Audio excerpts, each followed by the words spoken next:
계속해서 우리 구역 공과 진행하겠습니다. 오늘은 이 종말론의 마지막 부분인데요.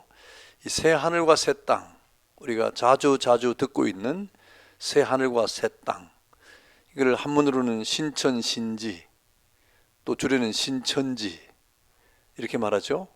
근데 신천지는 이미 이단이라고 하는 닉네임으로 붙어가지고 우리가 부르지도 못할 그 이름이 돼버리고 말았지 않습니까? 신천지를 신천지라고 부르지 못하는 참 이상한 시대를 살고 있습니다. 새 하늘과 새 땅, 이 성경은 우주적 종말의 날 이후에 새 하늘과 새 땅이 출현할 것이다 라고 말씀을 하고 있죠. 바로 이 새 하늘과 새 땅의 출현을 통해서 이 새 임금의 통치, 예수님이 통치하시는 그러한 새로운 세계가 등장할 것을 말씀하고 있습니다. 그러면서 이 새 하늘과 새 땅의 출현을 통해서 영원한 의의 왕국, 이제 하나님의 나라는 의인들이 가는 나라 아닙니까? 그런 의인들의 왕국, 이 하나님의 나라의 새로운 삶이 시작될 것을 우리에게 말씀하고 있습니다. 그래서 이 우주적 종말의 날, 이 세상의 끝이죠. 그때는 우주적 종말의 날은 세상의 끝인데, 이 세상의 끝이 나고, 그리고 새로운 세상, 의인의 나라, 천국이죠. 그 다음에 악인에게는 지옥이 시작되는 그러한 때가 올 것이다 그랬습니다. 그렇다면 의인에게 열리는 세계, 의인에게 열리는 세계가 바로 새하늘과 새 땅이죠. 새로운 세계인 천국은 어떤 곳인가, 새하늘과 새 땅이 어떻게 성경에서 말씀하고 있는가 하는 것을 우리가 살펴보려고 합니다. 먼저 새 하늘과 새 땅이라고 했습니다. 새 하늘과 새 땅. 이 하나님의 영감을 받은 선지자들도 그렇고요, 사도들도 모두 이 천국을 표현할 때 뭐라고 표현했냐면 새 하늘과 새 땅이라고 그랬어요. 다시 말하면 그냥 하나님의 나라, 천국 이렇게 해도 될 텐데 굳이 새 하늘과 새 땅이라고 표현을 한 것이죠. 그것은 그만한 이유가 있습니다. 그 새 하늘과 새 땅이 천국이죠. 하나님 나라죠. 그런데 이 새 하늘과 새 땅이라고 굳이 표현한 것은 우리가 그 나라를 볼 때 전혀 새로운 나라, 그동안 경험하지 못했고 우리가 그동안 살아보지 못했던 전혀 새로운 그런 나라이기 때문에 그 나라를 새 하늘과 새 땅이라고 이렇게 표현을 하고 있습니다. 요한계시록 21장 1절 다 같이 한번 읽어보겠습니다. 시작. 또 내가 새 하늘과 새 땅을 보니 처음 하늘과 처음 땅이 없어졌고 바다도 다시 있지 않더라 그랬습니다. 또 이사야 선지자가 또 이 표현을 했는데요. 이사야서 65장 17절이죠. 다 같이 시작. 보라, 내가 새 하늘과 새 땅을 창조하나니 이전 것은 기억되거나 마음에 생각나지 아니할 것이라 그랬습니다. 이전 것은 기억하지 못할 정도로 새로운 세계가 열린다는 거예요. 여러분, 이전 것은 뭡니까? 지금 우리가 살고 있는 이 땅, 이 땅에 얼마나 좋은 땅, 이 땅이 어떤 땅입니까? 금수강산이잖아요. 봄에 꽃이 피고 막 그러잖아요. 여러분 집도 막 이렇게 짓고 살고 막 그러잖아요. 그런데 이전 것은 아무것도 생각이 나지 않을 정도로 그런 새하늘과 새 땅을 보게 되었다 그랬습니다. 또 사도 베드로도 말했는데 베드로서 3장 13절입니다. 다 같이 시작. 우리는 그의 약속대로 의가 있는 곳인 새 하늘과 새 땅을 바라보도다 그랬습니다. 이렇게 이 하나님의 나라 천국을 표현할 때 성경은 주님의 재림과 함께 우리에게 나타날 그 세계를 향해서 새 하늘과 새 땅이라고 표현한 거예요. 새 하늘과 새 땅이라고 이렇게 말하고 있습니다. 그만한 이유가 있는 거예요. 무슨 의미일까요? 이 새 하늘과 새 땅의 출현은요, 창세기의 성취를 의미합니다. 창세기의 성취. 무슨 말입니까? 성경에는 한 송이 꽃과 같아요. 다시 말하면 창세기에서 뿌린 어떤 씨가 성경의 예록책 속에서 무성하게 자라다가 요한계시록에 와서 드디어 꽃을 피우고 열매를 맺고 있기 때문에 그렇습니다. 그 성경은요, 점진적으로 이렇게 하나님의 뜻이 이루어져 가는 그런 세계를 우리에게 보여주고 있어요. 점진적으로 하나님의 뜻이 완성되는 세계를 우리에게 보여주는 것이 성경인 것입니다. 그래서 이 창세기에는 창세기 1장 1절에 하나님이 무엇을 창조했습니까? 천지를 창조했잖아요. 천지 창조를 말하고 있는데 요한계시록은 새하늘과 새 땅을 말하고 있는 겁니다. 이렇게 하나님께서는 이 새하늘과 새 땅을 통해서 하나님의 본래의 창조 목적과 기능을 회복하는 그런 의미로 사용되고 있는 것이죠. 창세기에서 하나님 만드신 처음 하늘과 처음 땅은 완전했습니다. 하나님이 창세기 1장에 모든 것을 만드시고 보시기에 좋았다고 그렇게 말씀하셨잖아요. 선하고 하나님 보시기에 좋았다 그랬습니다. 다만 그 하나님 보시기에 좋은 그 완전한 처음 하늘과 처음 땅이 어떻게 됐습니까? 인류의 죄로 인해서 어떻게 했어요? 저주를 받았어요. 그래서 황폐하게 됐어요. 이 땅에 황무함이 있었어요. 그래서 가시나무와 엉겅퀴를 내고 땅이 죽음의 시체를 받아야만 하는, 그래서 우리 사람이 죽으면, 그리고 동물이 죽거나 뭐 그러면 어떻습니까? 땅에 묻잖아요. 땅은 시체를 받아들여야만 하는 그런 비운을 맞게 된 그러한 황폐한 땅이 되었고 정말 비극의 땅이 된 것이죠. 왜? 죄로 말미암아. 그 완벽했던 하나님의 완전한 땅이, 세계가, 그 처음 하늘과 처음 땅이 이렇게 인류의 죄로 말미암아 비운의 땅이 된 것입니다. 그래서 하나님께서는 주님의 재림과 함께 도래할 새 하늘과 새 땅, 이 새 하늘과 새 땅을 통해서 하나님의 본래 창조의 목적과 기능으로 모든 세계가 회복되기를 원하셨던 거죠. 회복. 그래서 새 하늘과 새 땅은 창세기의 완전한 성취가 되는 거예요. 그래서 새 하늘과 새 땅이라고 하는 주님 재림과 함께 이 땅에 나타날, 우리에게 보여질 그런 천국, 하나님의 나라는 창세기에 그 모든 것이 다시 회복되는, 모든 것이 성취가 되는 그런 것입니다. 그래서 하나님이 천지를 창조했는데 요한계시록은 새하늘과 새 땅을 말하고 있는 것이고요. 또 창세기는 해와 달과 별들이 비쳤다고 말하잖아요. 창세기 1장에 보니까 하나님이 천지를 창조해서 해들을 만들고 달도 만들고 별들도 만들었잖아요. 근데 요한계시록은 어떻게 했습니까? 그 해와 달과 별들이 어떻게 했어요? 비침이 쓸데없다 그랬어요. 계시록 21장 23절에 보면 그 이유가 뭡니까? 그 새하늘과 새 땅에는 하나님의 영광의 빛이 비치고 그 다음에 어린 양의 그 모든 것이 등불이 되기 때문에 이 자연계의 빛이 쓸데가 없다 그렇게 말하고 있습니다. 그러니까 이 요한계시록의 새하늘과 새 땅은요, 창세기의 모든 만물의 성취, 완성으로서의 성취를 말하는 겁니다. 창세기는 죄로 말미암아 낙원을 잃어버리죠. 신락원. 그래서 신락원이라고 하는 소설이 존 밀턴에서 지어졌잖아요. 신락원. 그런데 요한계시록에는 복락원, 다시 낙원이 회복되어지는 그런 말씀을 우리에게 주고 있는 겁니다. 요한계시록 2장 7절, 22장 2절 말씀이죠. 또 창세기는요, 이 마귀에 간교한 그런 어떤 계계로 그 마귀는 승리하고 인간은 패배하는 것처럼 이렇게 그려졌습니다. 그래서 창세기 3장에 죄가 그 에덴에 들어오잖아요. 그런데 요한계시록은 어떻습니까? 마귀의 패배와 결박과 심판과 영벌, 그리고 성도의 영원한 승리를 요한계시록 20장 10절에 말하고 있는 거예요. 이렇게 창세기와 요한계시록은 대조를 이루고 있으면서 요한계시록은 완전한 회복과 승리를 우리에게 말씀하고 있는 것입니다. 그리고 창세기는 범죄한 인간이 하나님의 낯을 어떻게 했습니까? 피했죠. 도망했죠. 숨었죠. 창세기 3장 8절에 숨었습니다. 요한계시록은 어떻습니까? 전능하신 하나님의 얼굴 앞에 나와서 그와 함께 새 장막에 거하겠다 그랬어요. 그래서 모든 하늘의 천군 천사와 더불어서 모든 구원받은 백성들이 하나님의 은혜 보좌 앞에 그 모든 면류관을 내던지면서 찬양을 하지 않습니까? 숨지 않는 그러한 나라, 하나님 앞에서 숨지 않고 하나님의 그 거룩한 빛 앞에 나와서 함께 거하는 그런 나라가 될 거라 그랬습니다. 창세기는 죄로 말미암아 어떻게 됐습니까? 생명나무로 가는 길이 어땠어요? 막혀버렸죠. 쫓겨났죠. 창세기 3장 24절에 쫓겨났다 그랬어요. 그래서 화엄거물을 통해서 지켰다 그랬어요. 그런데 요한계시록은 그 생명나무에 나가는 그런 권리가 회복되었다 그래요. 회복됩니다. 우리가 자유롭게 생명나무로 나가서 그 생명수 강가에서 생명수를 마시면서 우리가 살게 되는 겁니다. 요한계시록 22장 14절이죠. 이렇게 하나님께서는 창세기의 모든 것들을 완전히 성취하는 것으로 새하늘과 새 땅을 우리에게 말씀을 하고 있는 것입니다. 요한계시록 21장 5절과 6절을 한번 읽어볼까요? 시작.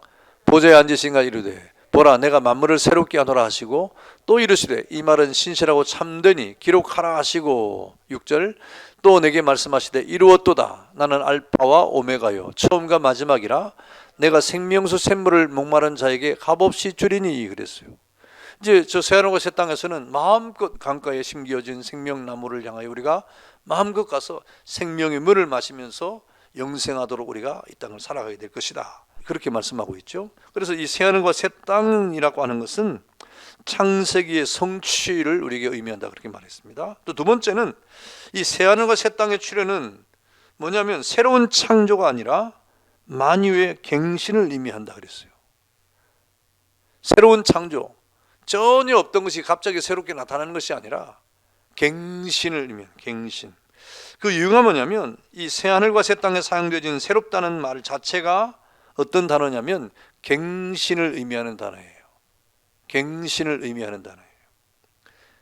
헬라 말로 새롭다고 하는 이 말은요 두 가지 의미가 있는데 하나는 시간의 새로움을 나타내는 단어가 있습니다. 네오스라고 한다죠. 네오스. 또 하나는 어떤 이 물질의 어떤 새로움을 나타내는 단어가 카이노스. 새롭다는 말에는 카이노스가 쓰였어요. 카이노스가. 그래서 이것은 이 새하늘과 새 땅이 나타난다고 하는 것은 어떤 이 새로운 창조가 아니라 그 모든 물질의 세계를 갱신한 그 갱신은 갱신인데 어떤 갱신이냐? 완전히 새로운 것처럼 갱신하는 것을 말하는 거예요. 완전히 새로운 것처럼 갱신하는 그런 세계를 말하는 것입니다. 그래서 이 새하늘과 새 땅의 출현은요 새로운 창조로서의 그런 세계가 아니라 만유의 갱신의 의미의 새하늘과 새 땅이다 하는 겁니다. 그 다음에 의미하는 것을 우리가 깨닫는 것은 뭐냐면 여러분 우리가 구속받아서 우리가 받은 것이 중생이잖아요. 거듭남이잖아요. 여러분 거듭날 때 우리는 어떤 사람이라고 말합니까? 새로운 피조물 그러잖아요. 새로운 피조물. 여러분 예수 믿고 구원받으면 새로운 피조물이 되는데 어떻게 새로운 피조물이 됐습니까? 완전히 우리가 다른 사람으로 이렇게 변화가 됐나요? 우리 모습이 완전히 새로운 사람으로 막 바뀌었나요? 똑같아요.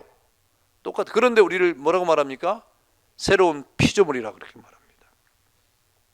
이 구속의 중생이라는 것도 사실은 새 창조가 아닌 갱신을 의미하는 것처럼 새하늘과 새 땅도 완전히 새로운 그런 세계로 임하는 것 같으나 갱신을 우리에게 의미하고 있다 하는 말입니다. 그래서 어떤 이 중생이라고 하는 것이 기존의 물질의 전멸이나 소멸이 아니라 여러분 새로운 출생, 제1창조에서 제2창조가 되는 그런 새로운 출생을 의미하는 것이라는 것이죠. 그래서 이 거듭나는 첫째 부활의 역사가 인류 육신 안에서 일어나는 새로운 속사람의 변화를 우리가 중생이라고 말하잖아요.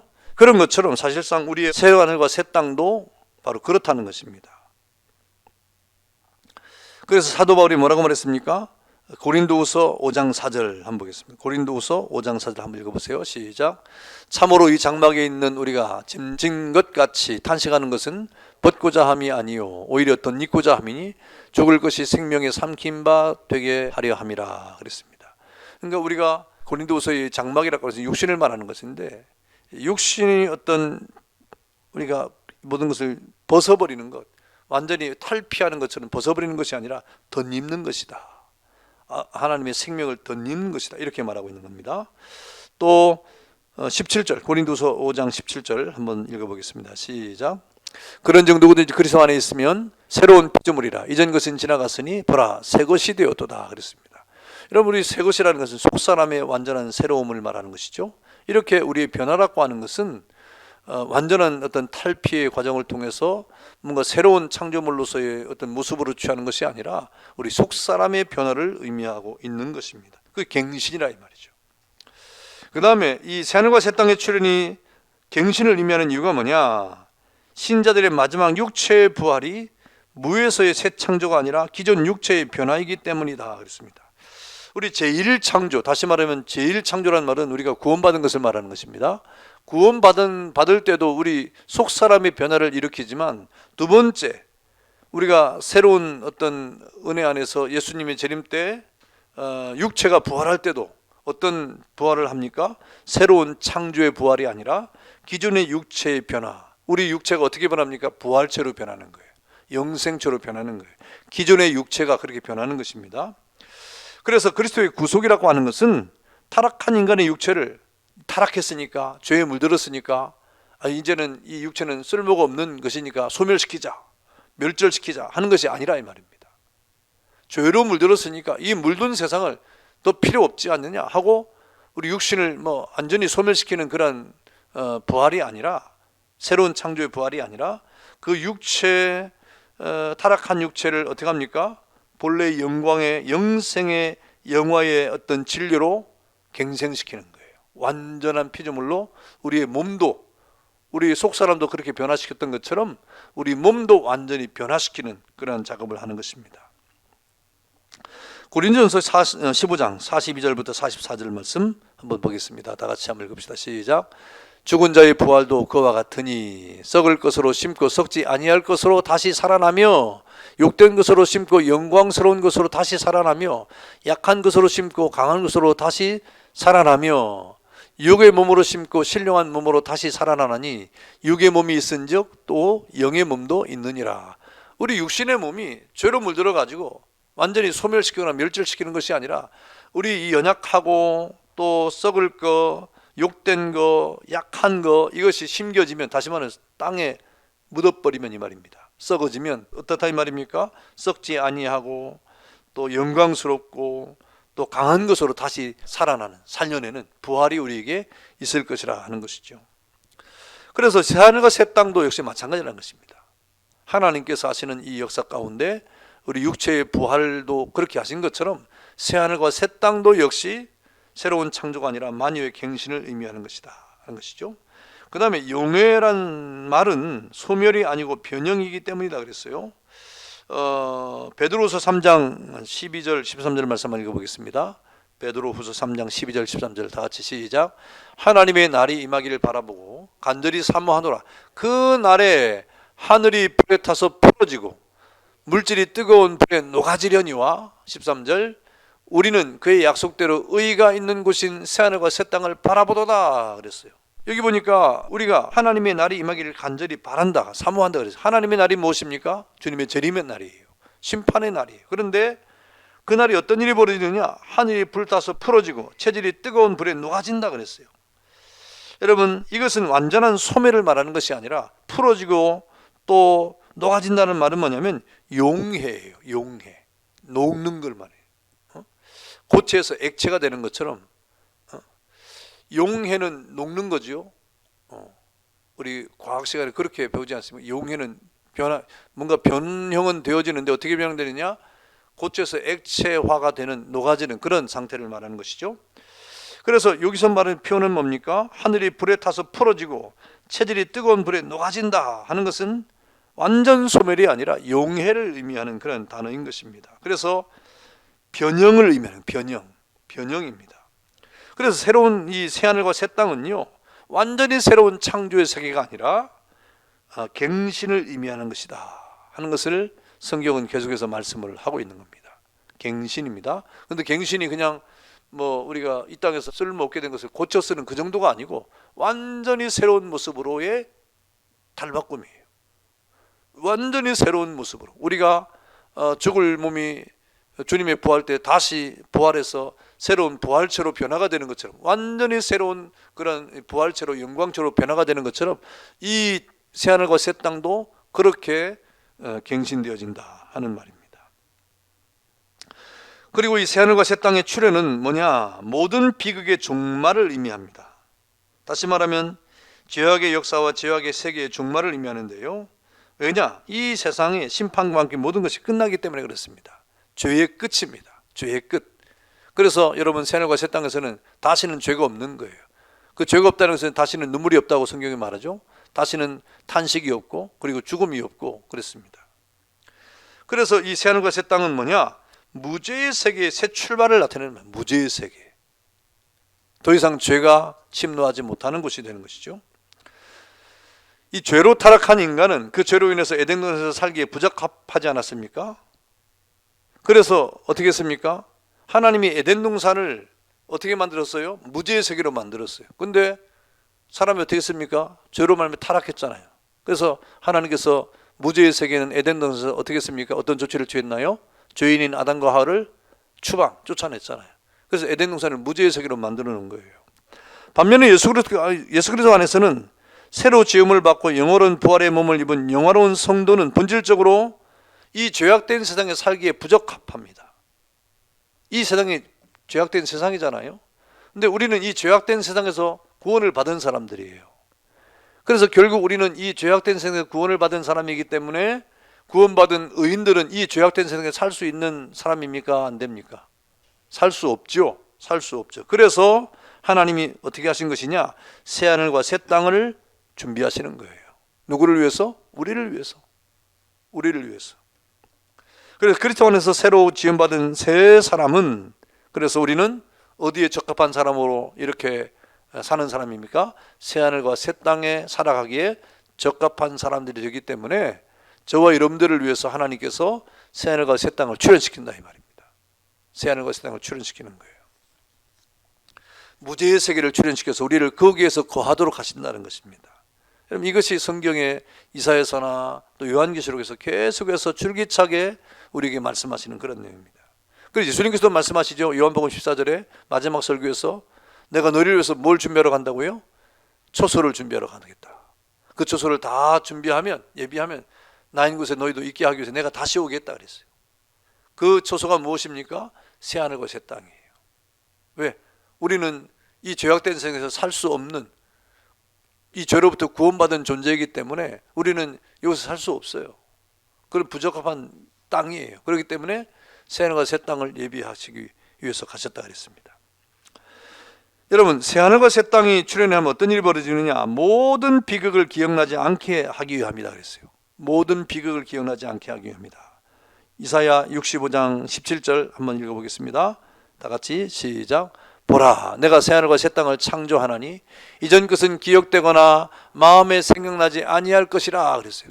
새 하늘과 새 땅을 하면요, 이건 기억 상실이 아닙니다. 기억 상실은 큰일 나죠. 모든 걸 다 잃어버리니까. 기억 상실이 아니고 이전 것은 죄악에 거할 때 했던 모든 것, 관계들, 그 모든 일들, 이게 다 포함되는 것인데 그 기억되거나 마음에 생각나지 않게 된다 그랬어요. 여러분, 우리가 이 처음 하늘과 처음 땅에 살 동안에 우리가 어떻습니까? 죄로 말미암아 온갖 실패를 당하고 또 낭패 때문에 괴로워하고 아파하고 또 대적자의 송사를 받고 살지 않았습니까? 이 세상은요, 좀 괴로운 일이 참 많은 거예요. 또 아픈 일도 많아요. 또 사람과의 관계 속에서 뭐 안 보고 싶은 사람도 있고요, 안 만나고 싶은 사람도 있어요. 그렇잖아요? 안 그런가요? 근데 천국 가서 그 사람도 예수 믿고 나도 예수 믿어 천국 갔는데 또 그 사람이야. 근데 과거에 우리 이 땅에서 그런 것들이 다 생각나. 그러면 살겠어요? 못 살죠. 그러면 안 되죠. 천국 가서 보니까 시어머니가 왔어요. 근데 그 시어머니가 얼마나 시집살이를 시켰는지 막 괴로워 죽겠어요. 근데 그 시어머니를 만났어요. 근데 옛날이 생각나면 어떻게 되겠어요? 안 되죠. 큰일 나겠죠. 그런 거 전혀 기억나지 않도록, 기억나지 않는 세계가 되게 해주겠다. 이 땅에서 막 어떤 사람하고 대판 싸웠어요. 대판 싸가지고 원수처럼 지내고 있어요. 근데 그 사람도 예수 믿는 사람이에요.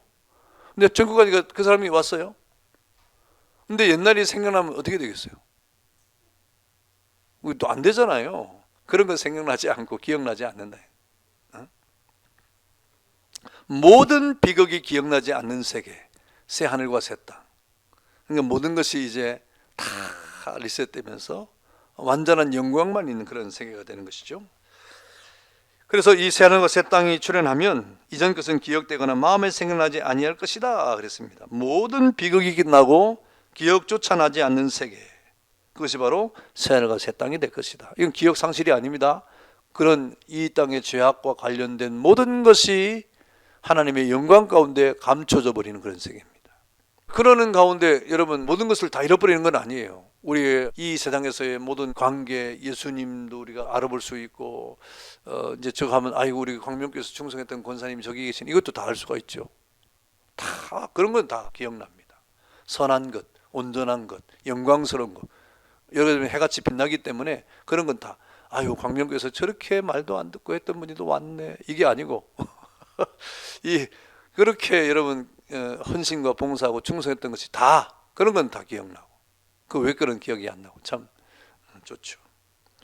그러면서 새하늘과 새 통치, 새 신민, 새 생활이 시작되는 그런 말이 바로 새하늘과 새 땅이다 그랬습니다. 자, 이렇게 우리가 새 하늘과 새 땅에 관한 그런 성경의 내용을 살펴봤습니다. 내용 연구 보겠습니다. 내용 연구.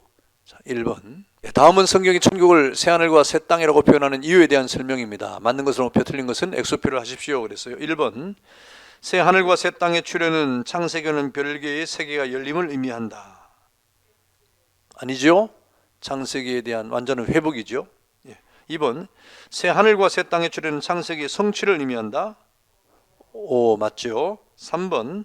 하나님께서는 새하늘과 새 땅의 도래를 통해 하나님의 본래 창조의 목적과 기능으로 복귀시키기를 원하셨다. 맞죠? 예. 4번. 새하늘과 새 땅의 출현은 새로운 창조를 의미하는 것이다. 그렇지 않죠? 갱신이라고 그랬습니다. 5번. 새하늘과 새 땅의 출현은 새로운 창조가 아니라 만유의 갱신을 의미하는 것이다. 그렇죠? 6번. 새하늘과 새 땅에 사용되진 새롭다는 말은 새로운 창조를 의미하는 단어이다. 아니죠? 새로운 창조가 아니고 갱신이라고 계속 그렇게 말했죠. 7번. 구속의 중생이 새 창조가 아닌 갱신을 의미하는 것이기 때문에 새하늘과 새 땅은 새로운 창조가 아니라 만유의 갱신을 의미하는 것이다. 예, 맞죠? 자, 8번. 새하늘과 새 땅의 출현은 모든 비극의 시작을 의미하는 것이다. 비극이 끝나는 거죠. 비극이 끝나는 것입니다. X. 9번. 새 하늘과 새 땅의 출현은 죄악의 역사와 죄악의 세계의 종말을 의미한다. 5. 10번. 새 하늘과 새 땅의 출현은 모든 비극을 기억나지 않게 하기 위함이다. 오, 맞습니다. 예, 감사합니다. 예, 그러니 새 하늘과 새 땅이 얼마나 좋은 것입니까? 그런데 이단이 신천지 그래가지고 우리가 교회에서 신천지 해도 되는데 마음껏 부르지 못하는 일이 돼가지고 참 괴롭습니다. 기도하겠습니다.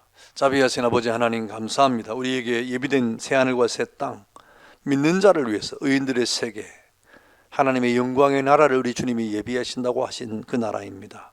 자비하신 아버지 하나님, 그 나라의 소망을 두고 이 땅을 산 하나님의 자녀가 되게 하신 것을 감사합니다. 오늘도 한성도 김문욱 집사님이 그 하나님의 나라에 주님의 부르심을 받고 갔습니다. 우리가 가야 될 나라, 우리의 소망의 나라, 그 주님의 나라를 바라보고 이 땅을 살아가는 저희가 되게 하옵소서. 예수님의 이름으로 기도하옵나이다. 아멘.